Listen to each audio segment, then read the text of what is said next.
Again, system of inequalities is just like a system of linear equations. You have solutions. It's just with system of linear equalities, you have umpteen solutions because there's so many of them. Still graph them.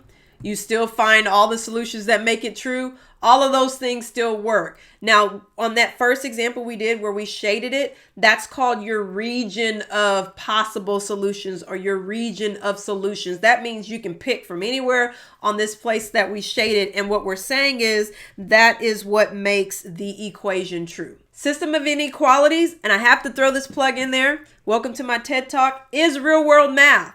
Now, you don't say in your head, let me put my pen down. You don't say in your head, let me do a system of any linear inequalities. No, that's not what you do. But it's just critical thinking.